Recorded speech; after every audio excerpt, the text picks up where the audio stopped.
don't know how to be anybody else, and I don't want to be anybody else because That's everyone else, great. I am me. And I've always like, I was very much brought up with the sense of, you are you. There is nothing wrong with being yourself. And if Hmm. people don't like it, that's their issue. They don't have to be around you. You don't Totally. have to be around them.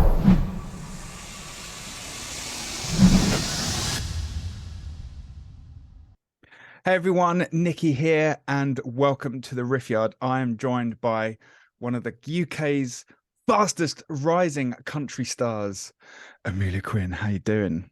Very good, thank you. How are you? That was a good intro. Thank It's you. good, all right. It's all right, isn't it? Yeah. You can take me out on tour. 10% of the of your royalty nights and your pay packet, and I'll introduce each night. How's that? But yeah, I mean, I'd have to Yeah. speak to my manager. I don't think you might have done already, but Yeah, I'll talk to Donna and just be like, listen, I'm part of the team now, so I need my cut and all the furniture. other bits and pieces. I've only met you 2 minutes ago, but it's fine. That's all right. That's all right. That's showbiz, darling, and all that. Almost as fast as lesbian relationships. Amazing. So you've already had quite the 2023, Yeah, right? yeah. You ain't messing around, are you? I'm not. I don't tend to. I can't sit still. It's chronic. Yeah, it's a bit of a wild one. I don't know who thought it was a good idea, but someone did, and now we're doing it, and now I can't stop because I've told everybody I'm doing it. I love it. I love it. You've, for me anyway, kind of been sitting, poking around, releasing, and then, like I said, just 2023, you've just bashing down the doors, you're playing everywhere, you know. So everything, It's like, I didn't think I was that busy. Like in comparison to years previous where I've like gigged a lot, but I suppose I was doing quite a few sort of pub gigs and I was kind of paying my dues and really mm, finding my feet and practicing live. Just playing live is it's hard and you can't practice it until you're on a stage. So yeah. quite a few years doing that. And I feel like it's not that busy. And then everyone's kind of saying, oh my God, you're everywhere. And I'm like, yeah. I mean, you're not wrong. Yeah. Do you think that's something different in the country world? Do you think it's harder to get out and play in the UK, especially in the live circuit? Because I've country is it's a funny one in the UK. It's a funny one. I think I don't necessarily box myself into genre. I Mm, think I'm quite lucky in the way I write and the way I perform and the sort of music that I create crosses over quite a few different genres, which means I can live in quite a few different spaces and yeah. scenes. And having experience in different scenes as well, because I haven't always been country. I'm kind of shifting out of country a little bit. I'm still got my country family and I love them very, very much. But I'm also sort of evolving my sound as well to incorporate different things like blues and roots music and Americana. I think predominantly I'd probably say I'm more Americana Yeah. now compared to where I began, which was Right. really country. It was kind of country folky kind of stuff. Yeah. I think that's kind of given me the edge in the sense that I can go and play a lot of different gigs. Like, for example, I just supported Laura Evans, who is predominantly blues rock, Yeah. but I can live in that, which is great. And I think that's an important thing to keep in mind when you're an artist and you're writing songs, not to write, well, you can write to a genre, especially if you're writing for other people. If that's your thing, that's your thing. Yeah. But feel that you have to write to a genre.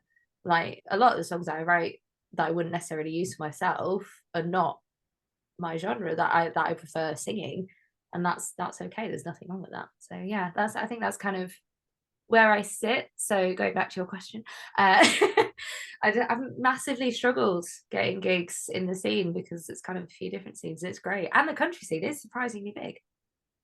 Yeah, it's definitely growing. I mean, I know I don't look like a country dude, but I've been a massive country fan for years. Um, and for me, especially in the UK, it's kind of been here and present since about 2017, Yeah, that type of time.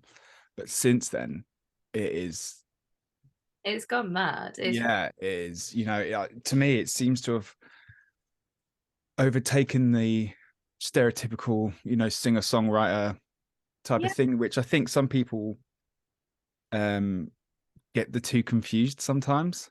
Yeah. You know, especially being on this side of media.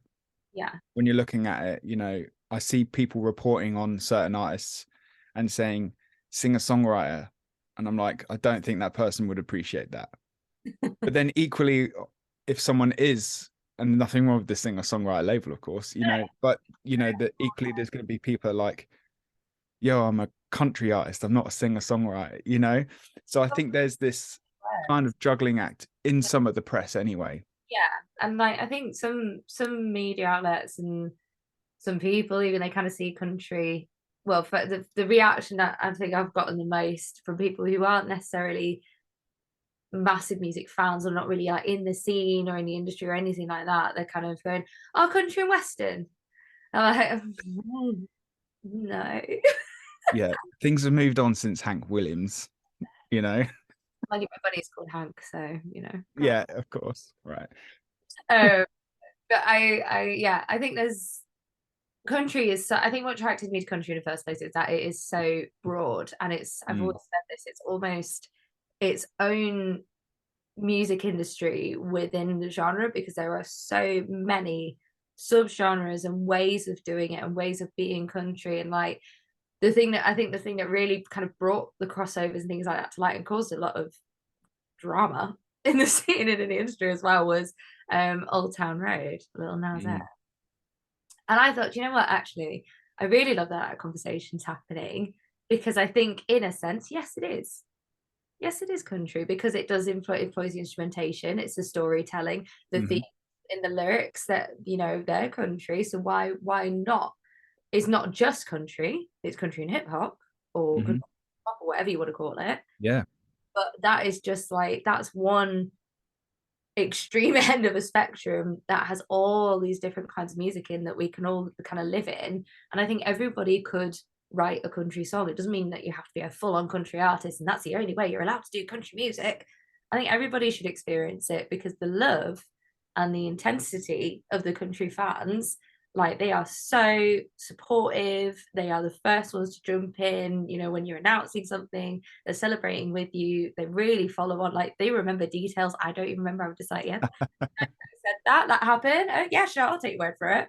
And like, it's amazing. So I think everybody should experience that, and I don't think that we should be excluding anybody from the genre. If they want to write a country song and release it in country chart, do it, why not?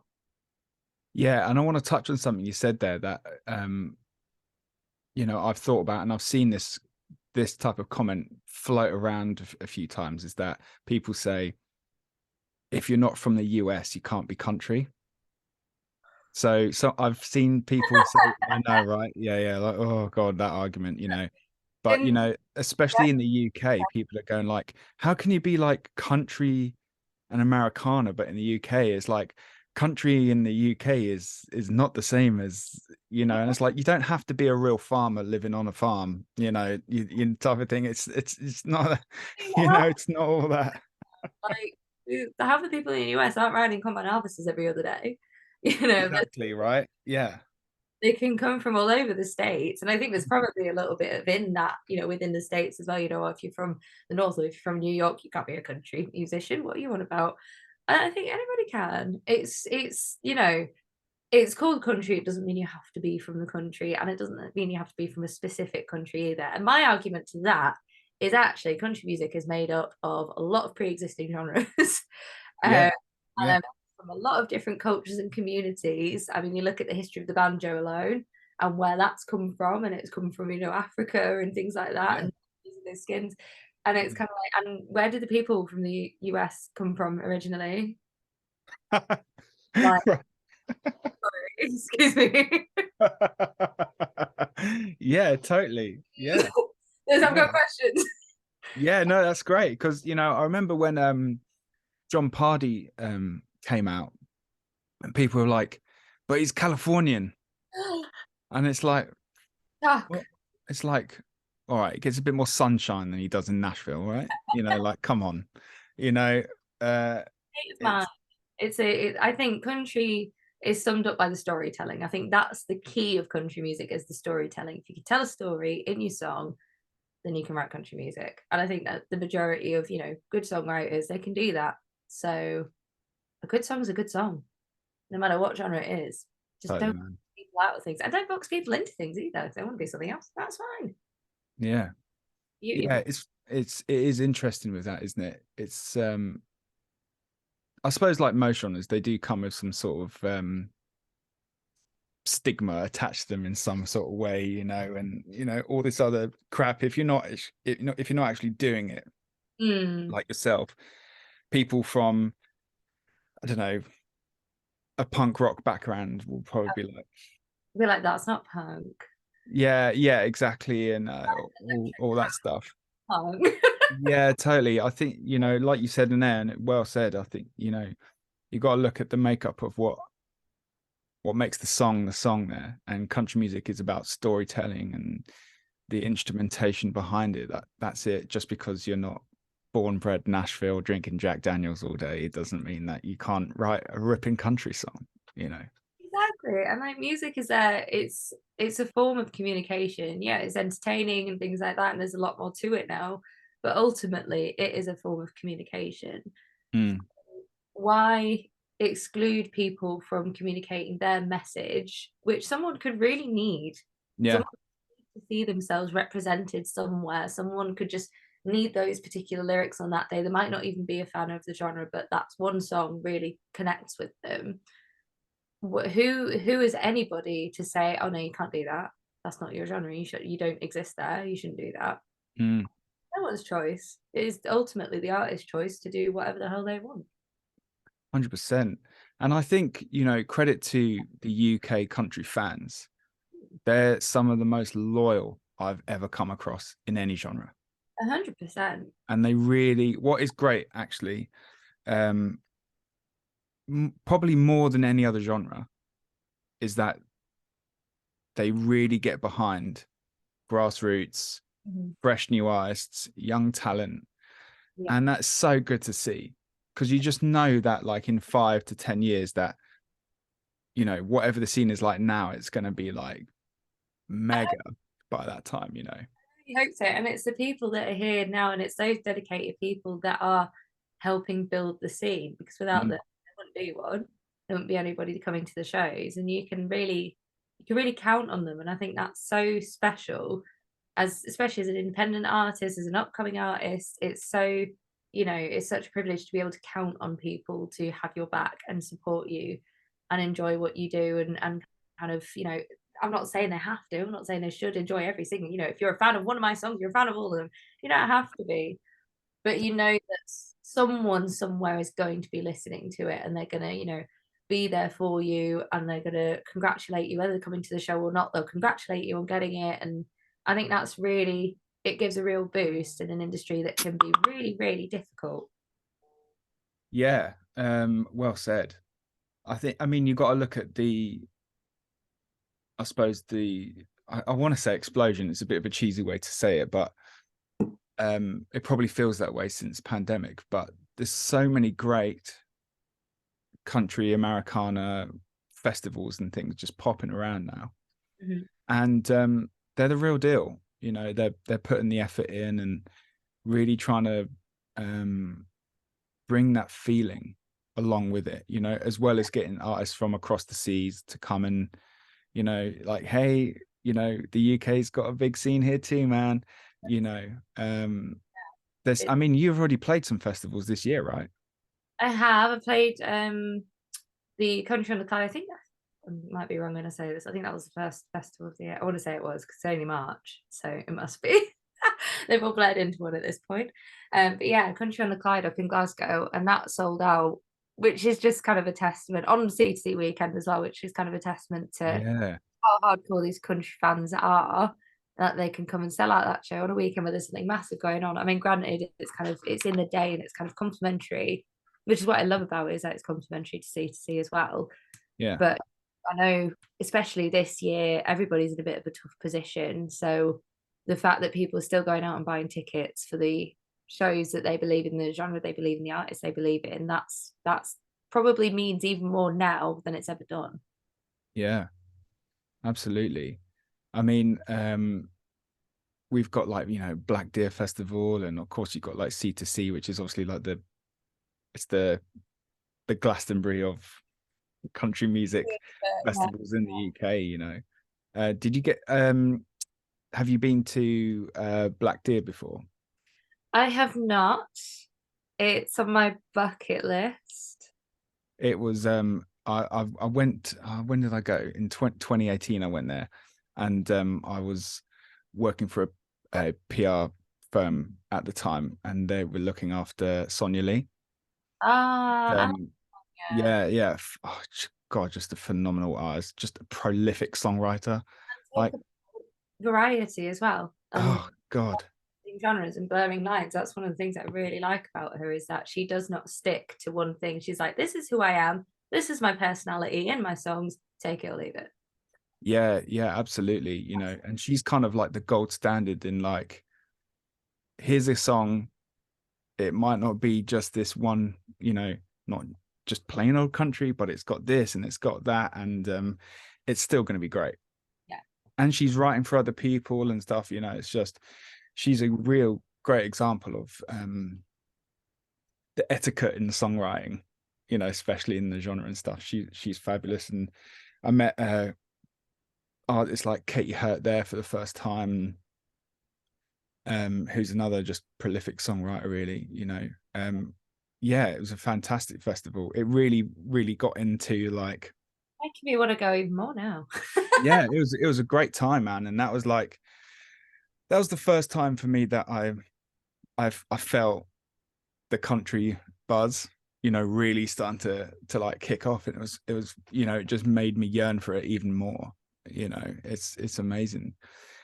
So, but while we're talking about all that, your songs, man, firing away, getting played everywhere, left, right, and center. It's like, it's hard to keep up with almost. I'm tagged in, and I know there's probably other things as well, and I try and do my best to catch up with everything as well. On I make a point of going through my social media sort of periodically. I try not to spend too much time on social media because it can get you down. But I've Yeah, seen a lot of stuff on there as well, which has just been really cool and really nice that people are wanting to listen to my songs and wanting to play my songs. That's kind of the biggest compliment you can get, really, as an artist, as a songwriter, someone listening to it. yeah, absolutely. I think from um the way you write songs, not only is it taking from that storytelling point of view, but I think it's the honesty in your writing that definitely takes people by the ear. Yeah. And it's only a testament to, you've got your Patreon page now, which is growing exponentially. You're playing festivals, and you just got the latest single, Magpie, out, which is a ripper. So make sure. Sorry. I finally written an upbeat song. It's taken me a while. It's great, man. It's great. Again, it's honest, and I think that's why you're gaining the traction you are, signing management deals and stuff with Zed Imagined, and all this stuff is fantastic. It's think great. I don't know how to be anybody else, and I don't want to be anybody else, because That's everyone else, great. I am me. And I've always, I was very much brought up with the sense of, you are you. There is nothing wrong with being yourself. And if people don't like it, that's their issue. They don't have to be around you. You don't have to be around them. And I've always carried that. Like, I remember moments in primary school where I was not a popular kid. I was not the one with loads of friends or anything like that. And I think I had one friend when I was in primary school, and that was fine. I didn't really like. Occasionally, I'd be like, "Oh, kind of, why do I not?" But then move on from that and go, whatever, it doesn't matter. And that's kind of an attitude that I've carried with me throughout my life, and I think that's kind of why I can be so honest in my songwriting as well, because I'm not afraid to be who I am. I'm not afraid to live my truth, and I think there is something to be said for writing fictional things, for drawing on stories from movies and books and things like that as well. And you know, everything is embellished as well. But I think when it's rooted in honesty, that's the material that always hits the hardest. That's material that always connects the most with the most people. And everybody interprets it differently. I don't have to go out here and tell people exactly what each song is about. To be honest, I don't think I could. I don't know what each song is about exactly. They just kind of come out, and then maybe a few months down the line, I'll go, oh, Oh, right. Okay. Yeah. Yeah. It's funny how that is, isn't it? completely. But I'm just putting a little piece of myself into these songs and chucking them out into the world and hoping that someone likes it and someone understands it. Absolutely, man. Well, don't stop that. It's great, man. In fact, actually, I want to talk to you about your previous single, River, you know, because it is bold to start with, you Yeah. know, when did right, I want to ask you about this because there's always that thing, you know, I've been in songwriting sessions with people and stuff like that myself, and there's always this emphasis of like, right, gotta get vocals in by 11 seconds, gotta get, you know, don't bore us, get to the chorus, you know, type of thing like that. But you come out with the single and you're like, I'm just gonna tell my band to hold fire for about 5 minutes and I'm just gonna do a little vocal intro here. You know what? What made you go like, that's where I'm gonna start with it? It's how the song happened. It's how the song is. We we had a little kind of discussion, Donna and I, about the radio edit because obviously, you know, we're building a career. We've got to find the balance between we're building a career for commercial success. I would like to live off of my music. I don't want to work a day job for the rest of my life. I like my day job, don't get me wrong, it's great. It's really flexible. Love it. Love my colleagues. But music is where I would like to go full time. That'd be great. So we had this conversation about the radio edit, and because the intro is so long, we had to cut half. Well, not the intro, it's the first verse technically. We had to cut half of it for the radio because otherwise the radios are less likely to pick it up. Basically, if it goes, you know, over so many minutes and things like that. I mean, I hate all of that. I understand it. I hate it. I get it, yeah, but it drives me nuts. Like it's damning my creativity, but I understand. Yeah. I get it. People I love this song, but can you just chop half of it out? Just get rid of that bit. I'm like, oh, it's but we had this conversation. She was like, so are you going to put the radio edit out as the single and keep the full version for the album? And I was like, no. It's great. Okay. You're less likely to get playlisted. Do you understand that? I was like, yeah, okay.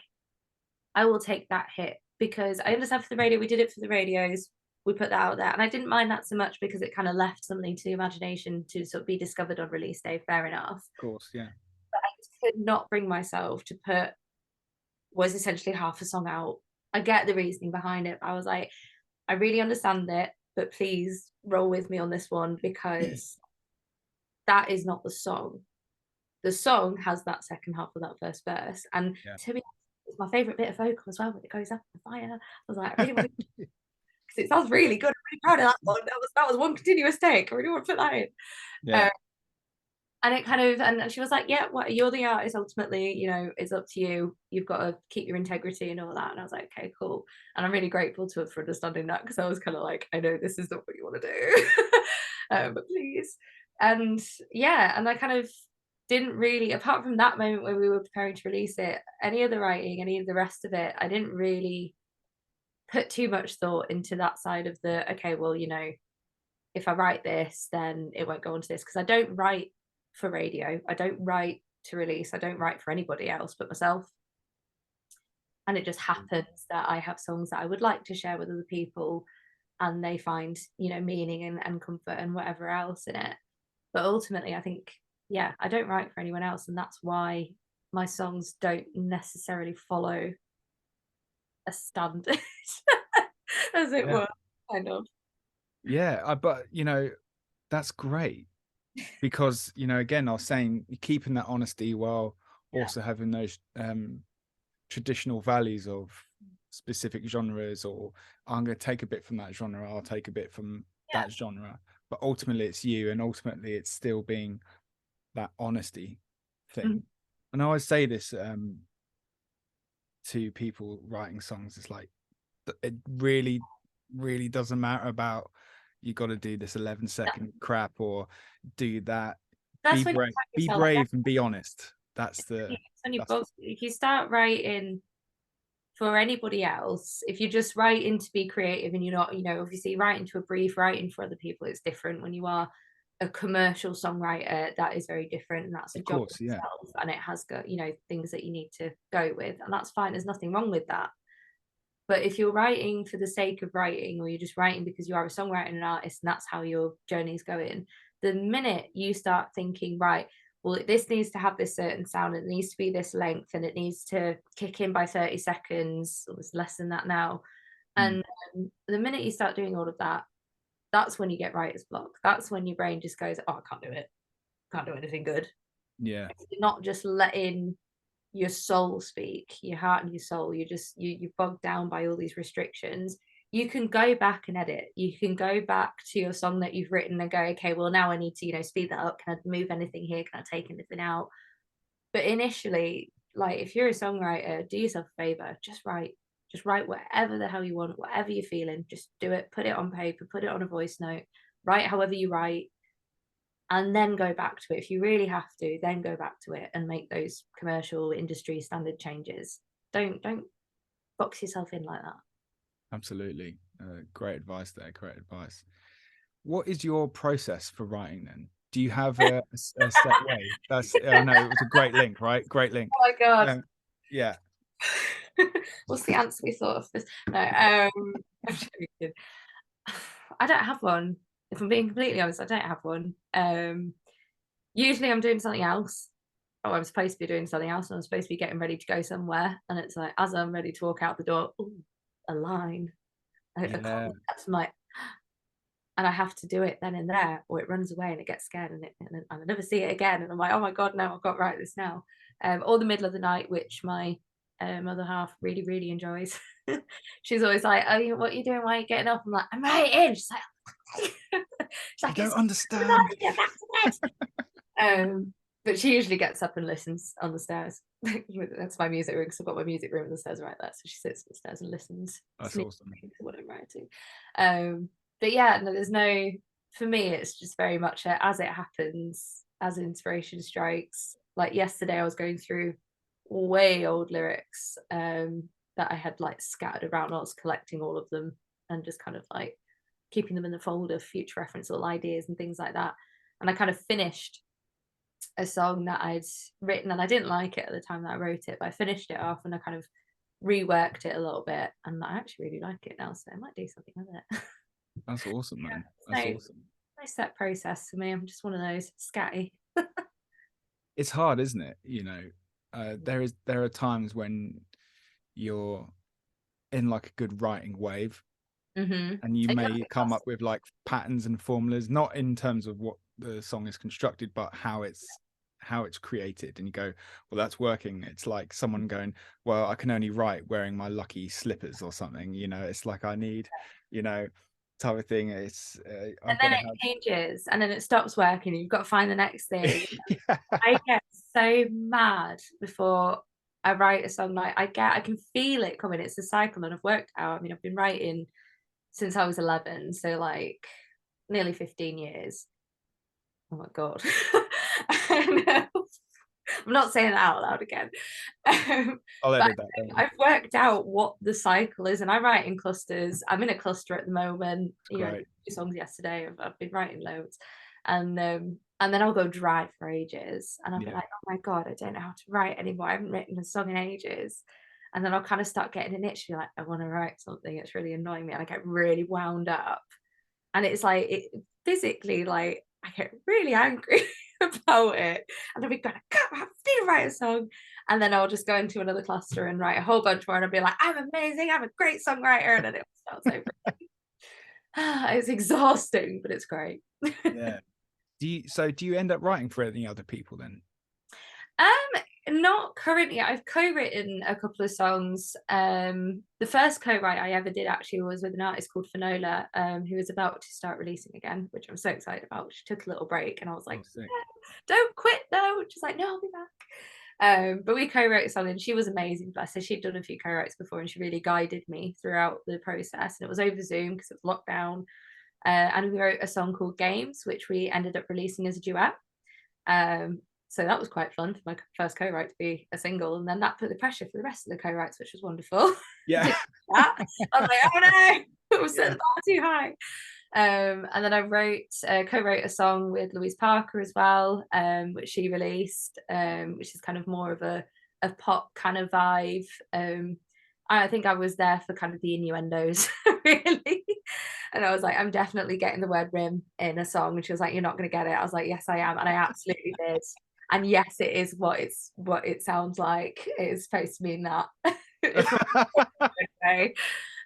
That's great. We had to tone it down just a little bit, just for Louise, save her career and all that. Yeah. But yeah, other than that, I haven't massively written for anyone else, but it is something I'd like to start doing. I think this year I've got too much this year already. But maybe next year I'll start writing. So if anybody wants any songs, hit me up. Yes, absolutely. Everyone must go and contact you for co-writes and what have you. So, but on the subject of that, busy year. Busy year. Spill the beans. Oh, what beans? There's a lot of beans to be spilled. There is. Wow. Yeah. Come on, we got album. Are you going to be going on tour? Don't know. If the demand is there, then it would make sense to, wouldn't it? Do we have an album title? We do have an album title. I can give you that. Wanderlust Breaking Rules is the album. Great title. Yeah, that's a killer title. I had that title before I even had the whole track list. Like I was like, this is the title of my album. Like, this was before Medicate as well. Like, oh, whatever well, my last ones were, maybe the singles or something. And I was like, this is my album title. I'm not doing an album yet, but it's my album title. This is the album title. Gonna keep that pinned somewhere. Tammy got me like a new songwriting book that says Wanderlust on it. I was like, that's really cute. Oh, that's sick. But yeah, I had that for ages from a song, Daddy's Girl, which yes, it is going to be on the album. It's kind of obvious. It's the title of the album. And it opens with that line as well. So, just confirming that for you. But yeah, we've kind of got that coming in November. Do you want the date? Yeah, go on. No one's got the date yet. Go on in. The 17th of November will be the album. Amazing. That's so good. 17th of November, the record is released. That's great. So are you going to be touring around that then? Don't know yet. Might be, might not be. Have you got a release show booked in? Might do. I love it. You've been so coy, man.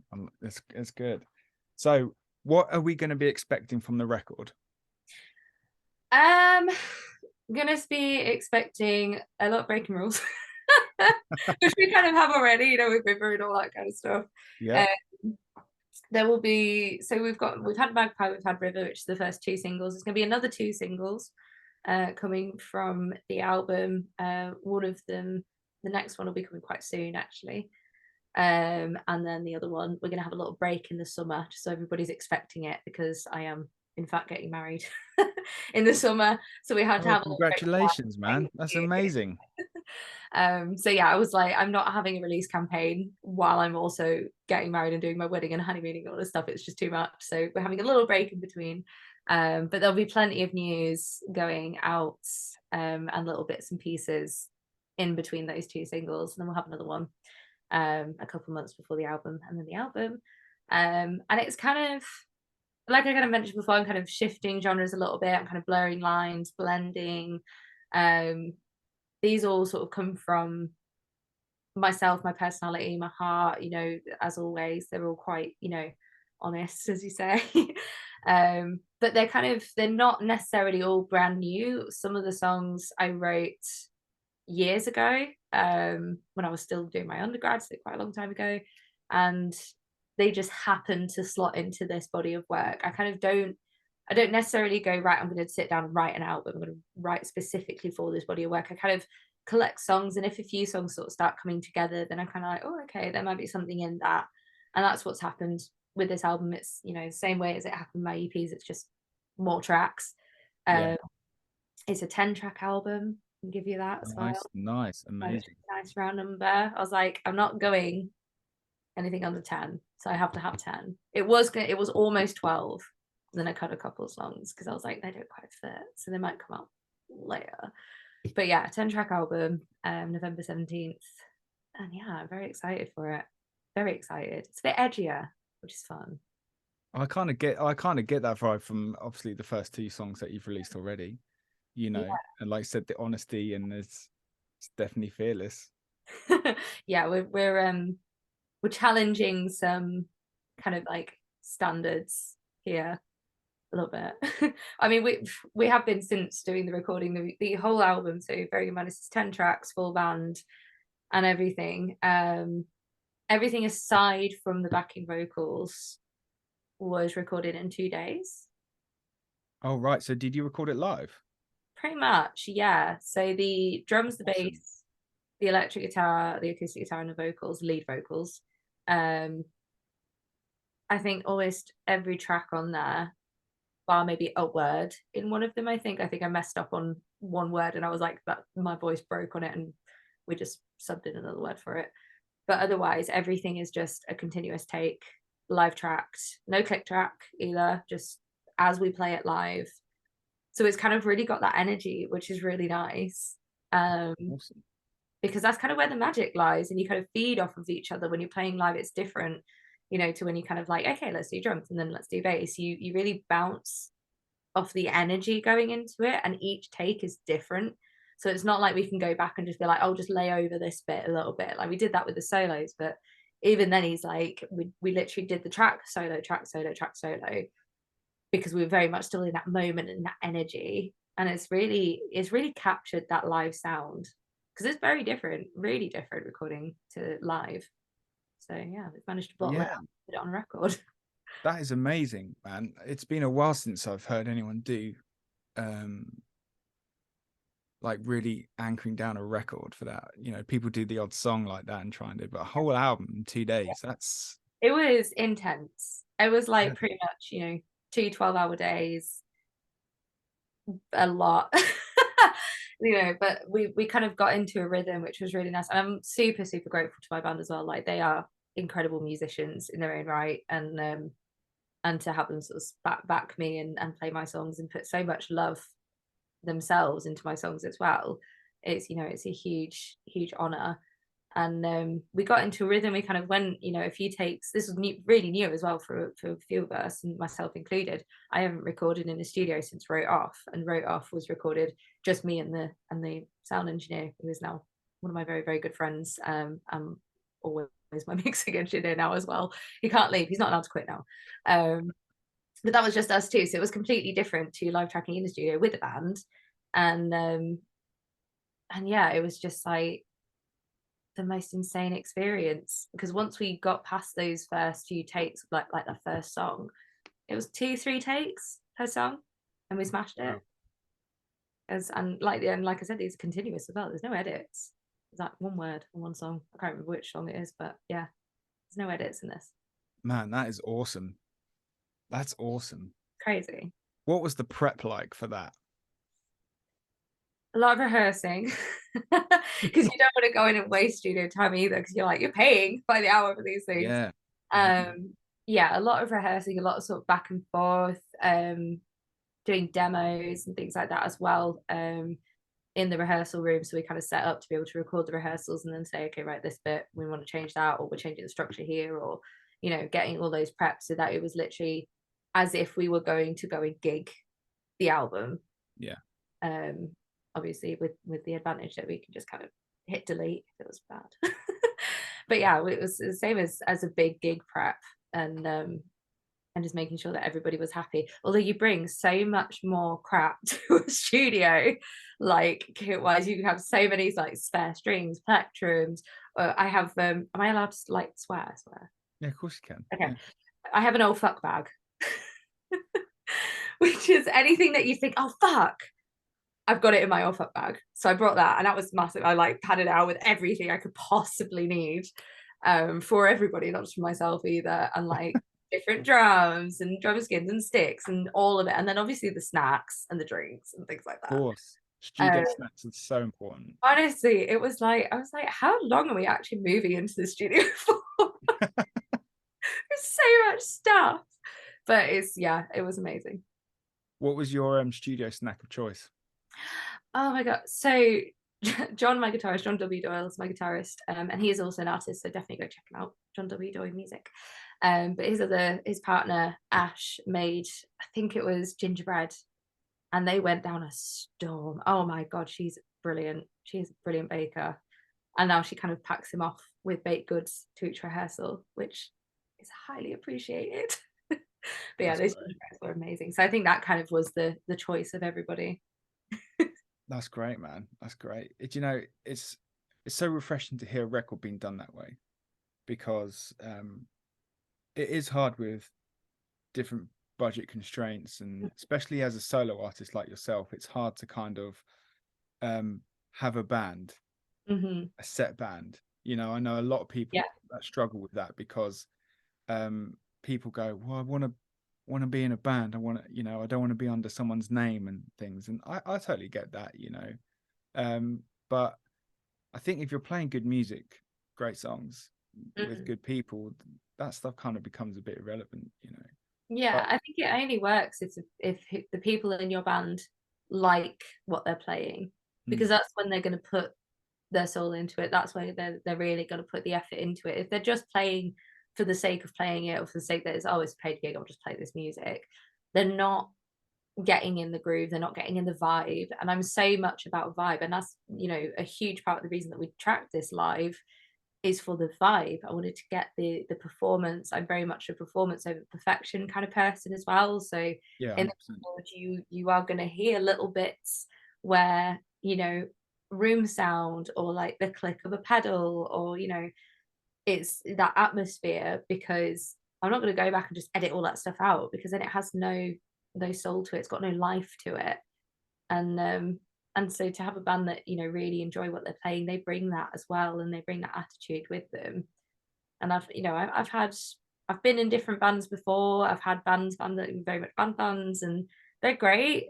But I think from my experiences and for myself and with what I write, because I'm such a solo writer, trying to co-write as much as I'd like to. I'm getting better at it now, but previously I've been such like a solo writer. I'm so bare in what I write. You need to be comfortable with the people that you're going in and presenting these songs to, and being like, this is me. This is me completely stripped away. Here's my heart and soul. No one ever sees this. Can you make it sound big? Can you like pad it out so that I can play it with confidence and not just be like, oh my God. Yeah, totally. That's totally, man, that's so good to hear. I think a lot of people can take a lesson from that. It's like I said, it is tough with budget constraints and things like that, especially cost of living crisis and all that other crappy stuff that's going on at the moment.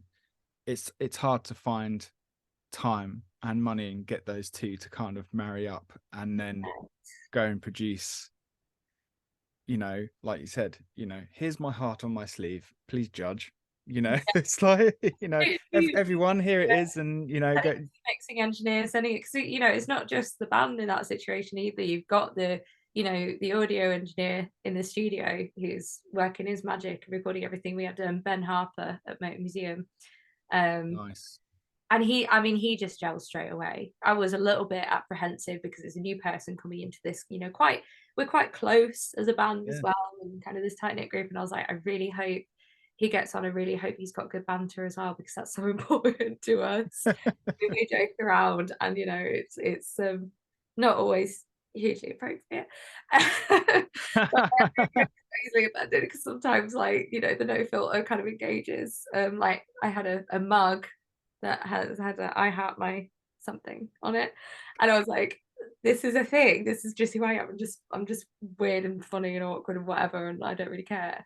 But he just gelled so well, and like we had a right laugh. We had one point where the drummer James unfortunately doesn't play with us anymore, and I'm so gutted about it, but he's doing amazing in his own band, Wax Tree Cast, an indie band. They're great, and if you like sort of indie rock music, go check them out. But he had a moment where he messed up a take, and he just went, it's all right. I'll just be better. Amazing. I just and that just became Amazing. great. I was like, just be better. And it just, but Ben was getting in on it and everything. So, you know, you've got him and he's kind of come into it and he's brand new, but he gelled in so well. And then you kind of like have to pass on the music then, because I'm like, okay, I've got to pass it on to the mixing engineer, who fortunately is my really good friend. He gets me. I don't have to tell Arjun anything. I'm just like, you know what I'm thinking, go for it, have at it, send it back to me, couple tweaks, usually like vocal louder or quiet or whatever. Send it on to him, and then a mastering engineer has to go hear it. So you're kind of like, you're giving this little piece of yourself to the band, and then you're giving it to the studio engineer, and then you're giving it to mixing engineer, and then you're giving it to mastering engineer. By the time you got there, you're giving it to so many people, you're like, okay, I'm all right giving it to everybody else now. Yeah, yeah, of And course. it's still scary. You'd think Yeah, it would be, but it yeah, still it is. is. Yeah, I don't think people sometimes understand um the mixed emotions you can get from releasing songs, It's so because you get this, hell yeah, I've got this amazing creative outlet, and look at this awesome achievement I've managed to do. Like, and I can't wait to everyone. Oh my god, it's about that. yeah, I hope no one really gets it, but I hope they get it. I hope they yeah. Some really, songs are you really know. like intense, and you wouldn't, you know, you've got a certain amount that you might say about it, but you wouldn't necessarily say everything about it, because they can come from really, really vulnerable moments. And I'm like, as much as I can be really honest and really vulnerable in my songs, I don't talk. I'm really bad at talking about things or just going, hey, I'm not doing so good. I'm getting better at it now, but usually Hard. it's, you know, it comes out in a song and things. It's a really difficult thing to do. So to then put that out on a platform where absolutely anybody in the world can listen to it, they can comment on it, and they don't have to comment nice things. You know, it doesn't have to be a good thing that they're commenting. You're just putting it out there and just seeing what happens. You're like, I hope it goes well, because you've got no control but at that point. And that's like really quite terrifying. And you don't realize it, or you don't necessarily click with it. I don't, anyways, until it gets release week, which I'm kind of doing. I just had a moment today and I was like, oh shit, you know, because we're recording this previously. I was like, oh my God. I'm Yeah. like, oh, and like there's a few songs on there which are, you know, they came from, I didn't write them for anybody else. I wrote them for my own healing. So I'm kind of like, oh Mm. God, I hope nobody like kind of goes, you good, bro? Yeah, and you know what? Coming back to what we were talking about before with like radio edits and stuff, Mm. I think that's why, um, you know, for me when I was in a band and we had to do things like that, the other guys would be like, "Yeah, we'll just chop that bit out," and I'd be like, "Oh, hang on a minute." Like that's the most meaningful bit. I was like, "Hang on a minute." You know, getting my I never hand on get hip that. and waggy finger out, like, what do you mean that bit? Honestly, That I've bit had word there? changes and I'm like, no, but that's actually referring to this. And they're like, ah, we're like, yeah. Look Yeah. at the advertise it, but it's referring to something specific. Yeah, right. Yeah. You know, or um you'd be submitting to radio and they'd be like, "Oh, have you got an edit?" And you'd be like, um, no, I don't really try and edit the songs when they're finished." Yeah, You it's know, that. type thing, and without trying to be condescending or anything, but you Yeah, know, like we're saying, we understand. I get it. I understand. You know, they paranoid that if someone doesn't like it, they're going to turn off radio and all those other things. and But they've got certain things, certain criteria as well. You know, they've got to keep their listenership in, and if it goes on for too long, yeah, that, and I totally get it. But yeah, sometimes it just loses the integrity of the song. That I've got, there is a 5 minute and 12 second song that's on great. the album, and I'm kind of like, I could do a radio edit, but I'm not going to, because it would just, I tried and it just completely destroyed the whole meaning and story of the song. And I was like, do you know what? People are just gonna have to live with it. If they want to play it on the radio, great. If they don't, that's fine. People will listen to it. People are still gonna go and hopefully listen to it and stream it and play it on CD and things like that. And at least then they are getting the full thing, you know, they're getting the full experience. Yeah, yeah, well said. Is, you know, I think with the radio edit thing as well, just adding to that, with everything being on a digital streaming platform now and having it streamed, there's kind of a great thing that you don't have to really edit for a streaming service, Yeah. because you know there's so much out there. It's people's own preference at that point. I mean, I'm not the type of person that will listen to 5 seconds of a song, go, nah, boring, and skip it. It's like, all right, well, this might be the start of a story that I might love. I've I done it. just have to I persevere. kick myself because sometimes I'll skip. I'll take a while to get going. I'll skip a song. I'm not in the mood for it at that point or whatever, and I'm like, and then I'll come back around and I'll be in a kind of different mood, or I'll kind of listen to it. I'll see where this goes, and then it turns into like the best song ever, and I'm like, oh, that's past me for skipping over that. I like deprived myself of this song. Yeah. I Think think of all the hours I could have been listening to this. Yeah. look forward through the song to see if it picks up. If you're more in like an upbeat mood and you want to see if it picks up, that's great. I think you can come back to it as well, and like there's just so many different situations that you listen to music in, and I think it follows, you're not necessarily gonna want to listen to the same song in the morning as in the evening, and Yeah. if that's the case, then that's fine. Come back to it, come back to a different playlist, come back to a different record. And like my record is, Wanderlust Breaking Rules, has got so much light and shade in it. It's got so much kind of variation in it that it could I wouldn't be offended if someone picked and chose what they listen to at different times of the day. The only thing that I would ask is anybody listening it for the first time, listen to it through, because there's a reason the tracks are in that order. And I just like to obviously, communicate that and for people to have that experience and have that story. But after that, just do what you want. It's yours. It's, once it's out there, it's yours to keep. I love that, man. Yeah. You know, with that, do you hate it when people put things on shuffle? No, because I'm really bad for it. Oh, yeah. I understand it. I get it. I get it. I get the shuffle. I do. And it's not because I'm Shuffling like, kills I me. probably should not do this. If I'm listening to a whole album, I'll listen to it like as it's supposed to go. But then, I kind of like, if I get in the car and I'm just going through a journey, I just go shuffle that playlist, shuffle that, that album that I've heard before. I'm like, yeah, go for it. Any songs, give me. So okay, so if you're on a car on a long journey, are Mhm. you playlisting lots of songs, or are you listening to full records? It depends on my mood, and it depends who's released as well. So when Brothers Osborne put their album out, I listened to that front to back in the order so many times. And Which then I record went was that? shuffling, and then I was like picking and choosing my favorite songs, and they were making their way into like my algorithmic playlists and all this kind of stuff. And the same, with records that kind of come out and they're on my radar. Like I think Miranda Lambert's one as well, Palomino. I Mm. listened to that, front to back on the first go, and then hit the shuffle and experience it in a different way. I think there's something kind of cool about being able to shuffle records as well, as much as they're set out in a certain story, and on a certain journey. You can almost find alternative paths for that record by putting it on shuffle and seeing what comes up next, and it's kind of ends up become a lottery, and then you can kind of find different ways it could have been placed, and it's having the choice and it's having the options. And that's one of the good things about having streaming sites. There's a lot of bad things as well, they don't pay very well. I think that's kind of an open secret. But I think that's one of the advantages, is that you can just kind of go, I'm in this mood, give me music for this mood, or I want to have a variety, give me a variety, or I want to listen to this record but not in a certain order, in the order that's laid out in. You can have those options, you can make those choices as an individual, and that kind of almost opens up more music discovery than going into a record shop and buying a CD and having that sit CD for ages. But do that too, get CDs too. Of course. So are you an anti-streamer, anti-digital music? No, because I wouldn't discover half of the artists that I like if I didn't have Spotify. Mm. And I think it's a great discovery platform.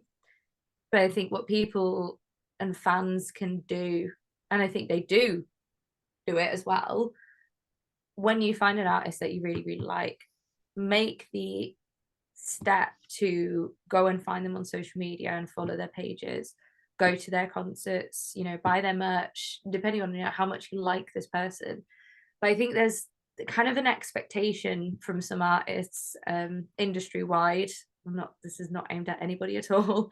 Before anybody comes at me, oh my god, in general, I think you can get that expectation of saying, well, you know, if someone's streaming my music, they should be buying concert tickets, or they should be buying my biggest merch bundle because they're clearly a fan. And you kind of, my point of view on that is that, well, there's different kinds of fans, there's different levels of fans. Like, I don't like every single artist I listen to the same degree. There are some artists I listen to that I'll listen to a couple of songs and I really like those couple of songs because I really connect with them, that I can take or leave the rest of the discography. I'm not going to go buy a ticket, especially when it's big artists as well, and you know the ticket's really expensive. I'm not necessarily going to go buy a ticket for their entire show because I know that I like a couple of songs. There's nothing wrong with that. That is fine. Fans don't owe you, or you know, people listening to your music don't owe you anything, just as much as you don't owe them anything by them streaming your music. You are both kind of providing a service to each other. If they want to take that journey and you can kind of encourage them and incentivize them to take that journey with you, give them a reason to connect with you on a personal level, then great, do it. They don't owe you that though. Do you know what? That's really, really cool that you said that, because I'm quite pro Spotify. Mm-hmm. I love Spotify, and people say it doesn't pay out much and things like that, but that's the cold truth. yeah, we've got an episode coming out on Riff Yard about how the payment structure really works, and so it's really interesting. You should Can you let me know? Because I have no clue. I will totally let you know. Yes, Totally know, it's so quite, difficult to keep up with. it's quite convoluted, so probably not for right now, but I will definitely point you in the right direction. It's not as simple as Spotify don't pay artists. It's all down to how the license agreement originally kicked off about it when Spotify first came about, because everything has to be licensed and there has to be a deal struck and everything like that. So really the people you should be hating is the big three main record labels. It's their fault. It's not Spotify's fault. There was a lot of, I mean, since music started, well, since music, the industry started, you know, there's been a lot of kind of mistakes made and misleading and things like that. So it doesn't surprise me.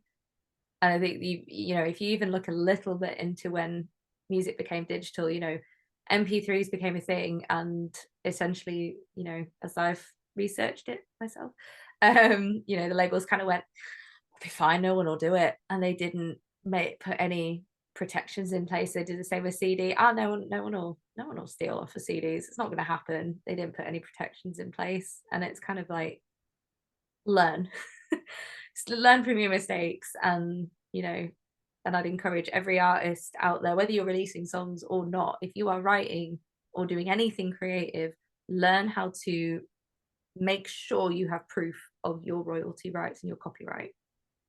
100%. And it's a lot easier to do that than people think. Oh yeah, it's way easy to do it. Yeah, especially in the UK. You know, I used to lecture this at university to students. It's you know, copyright law in the UK is probably some of the finest copyright law in the entire planet.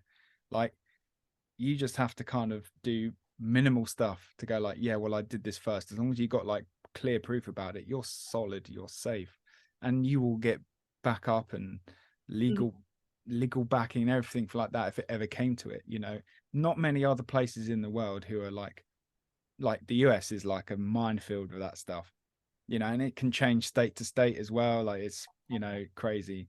There's in terms of that stuff, there's a great documentary from Jared Leto and 30 Seconds to Mars that came out in 2009 called Artifact, which I always recommend someone to watch, even if you don't like him or the band. That's a nice watching. I used to be really into them, to be fair. Right, yeah, he's pretty talented bloke, isn't he? But yeah, he has this amazing eye opener to how record companies really work and the legal side of things, and it's just like, you know, you really lifts the lid on it, and you're just like, Jesus Christ! Like, you end up thinking, why on earth would you sign a deal? You know, that's what annoys me, like, about, you know, the kind of X Factor and Voice and things like that. And I'm like, they're great for exposure, I guess. They're not my thing. I have auditioned to be on something similar to that on TV. You know, I've been invited multiple times to audition, as I'm sure hundreds upon hundreds of people have. You know, I'm not saying I'm special or anything like that, but to audition for like The Voice and things like that. But the most feedback that, you know, we got from uni as well, and from people that have been offered the deal that you get at the end of it, it's shocking. It's absolutely shocking. And it gets you to sign away so much of yourself, your rights, and you're tied into this big thing. And, you know, people, I think people are more open to it now. You know, the general public have kind of had their eyes a little bit more open to it now, but it's still, you know, a shock to a lot of people when they kind of find out, you know, the actual ins and outs and how bad these deals can be. They're not always, but they can be on the artists. And, you know, oh yeah, you've won a show, but what have you actually won out of that? What are you tied into at the end of that? It can be really brutal. And then they wonder why a lot of these people do, you know, like the X Factor phenomenon, you know, they do one X Factor single and then they're nowhere to be seen. They're gone. Yeah, you know, it's crazy, that stuff. And always perplexing me, because I would never understand why a lot of people would go, yeah, but that one single. Like, yeah, that one single. yeah, it's usually a cover from someone else, or it's like it's a really shit Christmas song. It's You know, not, yeah, it's not like it's not reality. freedom that that artist or that singer or, you know, that person really wanted to express. And that's why it is so important to support your grassroots artists 100%. and your upcoming people, your independents, because thankfully they've got the freedom to express who they really are, what they really want to. I'm not saying everybody on a major label, everybody, you know, who sign those things can't. There have been plenty of people that have come out of it and gone on to huge careers, but I think it is important to acknowledge that the grassroots scene is here and it deserves as much support as these massive TV shows do. They just don't have the budget. That's the only difference. 100%, man. 100%. Well, Emilia, thank you so much for your time today.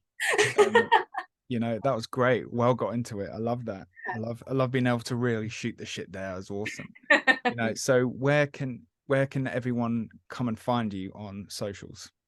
So if you want less preachy stuff and just more stuff about my own music, I promise I'm not always like this. I just like really getting into it. I did a music business master's degree as like a whole thing. It's a big interest of mine. So, you know, but yeah, if you want less of that and just more of, you know, the content, it's Emilia Quinn Music pretty much everywhere apart from Twitter, which it's Emilia Q Music because my name's too long. Excellent. So, and let's recap the year, right? So Wanderlust Breaking Rules, November the 17th. Yeah. That's a Riff Yard exclusive, right? It is a Riff Yard exclusive, I think. Pretty sure it is. Well, I'll stamp it as well. We're gonna go with it. Yeah, we're gonna go with it. Go with that. Well, man, and congratulations on not getting married, on about to be getting married in the summer. That's going to be awesome. Hope you have a killer time, and let's hook up again when it's near a release date, and let's see how your year's gotten on. It'll be great, man. It'll have all gone to shit. Emilia, thank you so much for your time. You take it easy, man. You too. Thank you so much. Cheers, guys. We'll speak to you soon.